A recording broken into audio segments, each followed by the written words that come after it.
Hi, Earth Signs, Taurus, Virgo, and Capricorn. Welcome po sa ating channel at ito ay yung Daily Gabay Tarot Reading for September 3, 2023. Please be reminded that this is channel reading po, so maaari kayo makarelate o hindi. Just take what resonates. Gamitin ang reading na ito bilang gabay lamang. Balik po kayo dito bukas para sa ating Daily Gabay Tarot Reading for September 4, 2023. Please like, subscribe, and click bell button para updated po kayo sa Daily Tarot Reading natin. Maraming salamat po. Spirit guys, ano po ang energy today ni Earth Signs, Taurus, Virgo, and Capricorn?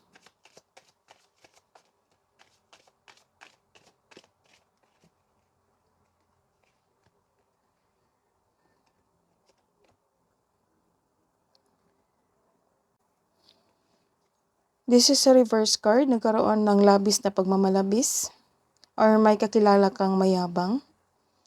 May naging arrogante sa achievement and recognition mo ngayon. May nakikita ko dito na may kakilala kang may bossy na tao na gusto niya makuha lahat ang gusto niya. Or hindi ka satisfied sa completion ng project mo. This card also tells you na huwag masyadong gastahin ang iyong biyayang natanggap. So, kung is-consider mo ang biyayang natanggap, celebrate it by expressing gratitude and generosity. This is a happiest card. This is nagkaroon ng clarity, nagkaroon ng positivity na energy, aura nyo. So, your energy is happy ngayon. May success at achievement na parating. Or at may parating na blessing na it will lead you to happiness. Or your health is improving. Naka-recover ka na sa iyong sakit. Ito ay magandang kalusugan, kaligayahan at kaaya-ayang pakiramdam. May nakikita akong reunion dito for some old friends, partner or family member. Komportable ka sa iyong buhay ngayon. May mga bisita kayong mga bata. What's the advice po for Taurus, Virgo, and Capricorn? Wow. Stepping into power. You are strong beyond measure. So, ano pa po? Message na po kay Taurus, Virgo, and Capricorn. Wow, lumipad. Answering the call. The time is now. So, may call ka ngayon.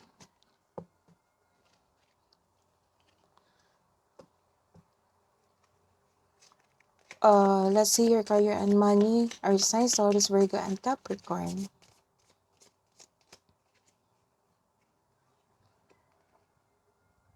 Wow. Wow. You are walking away or nagkaroon ng moving on sa iyong buhay karera. Or may nawala kayong pera, you decided to move on. So, naka-recover ka na. Ready ka nang iwan mo yung kasalukuyang trabaho mo na walang nangyayaring growth. Gumawa ka ng action para umalis dahil hindi na ito nakaline sa iyong goals at ambisyon sa buhay. So this is nagkaroon kayo ng stability sa iyong kaperahan at buhay karera after this decision mo na iwan mo na yung dati mong karera. Nag-decide na kayong mag-move on. You are moving into a relationship, role sa work, or nakikita nilang magaling ka na leader. So this is the confirmation na nagkaroon kayo ng, nag-step out kayo sa inyong comfort zone, sa inyong trabaho. Stable ka na sa napili mong bagong career at financial, at ang financial mo ay stable. Let's see your love and romance, Taurus, Virgo, and Capricorn ngayong August 3, September 3, 2023.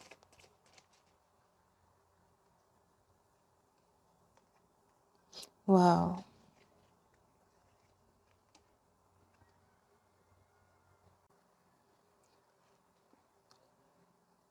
Sa buhay pag-ibig, magkaroon kayo ng bagong karelasyon? Or nasa stage ba kayo ng getting to know each other? So, may bago kayong karelasyon ngayon or kakarating lang niyang bagong inspirasyon mo? This is good news for single. because new love is coming. This card tells you na the divine is offering you a new love. Yes, may parating na bagong pag-ibig which can arrive in many forms.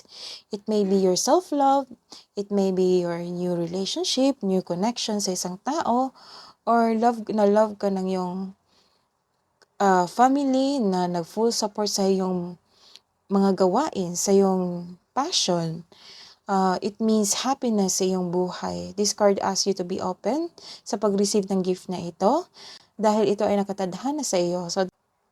So dapat open arms pong tanggapin ito. Sa mga may karelasyon, magkakaroon kayo ng renewal of love. Very supportive at mahal na mahal nyo ang isa't isa. Masaya kayo ngayon at dahil masaya kayo, nagkaroon kayo ng positive emotions flow.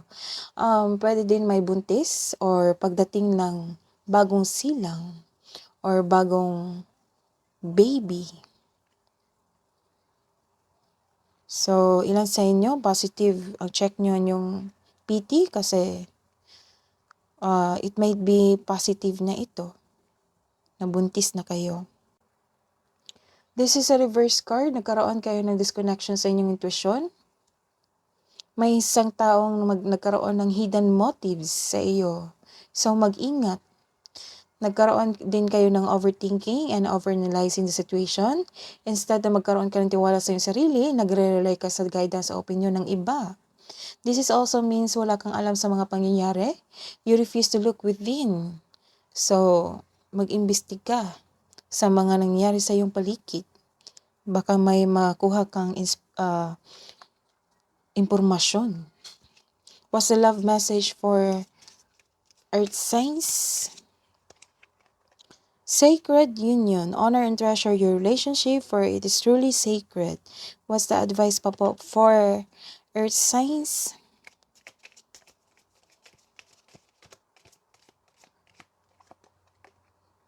Work through your fears. What's the message for angels and archangels and spirit guides para kay Earth signs, Taurus, Virgo, and Capricorn? Hello from heaven. Message from Archangel Azrael. Your loved ones in heaven are doing fine. Let go of worries and feel their love. Let go of worries and feel their loving blessings. So may kamag-anak ka na bumisita sa iyo. May kamag-anak ka na nagbisita sa iyo. So, this is your reading, Earth signs, Taurus, Virgo, and Capricorn. Balik po kayo dito bukas sa September 4 reading natin. Please like, subscribe, and click bell button for notification para po updated kayo sa daily tarot reading natin. Maraming salamat po.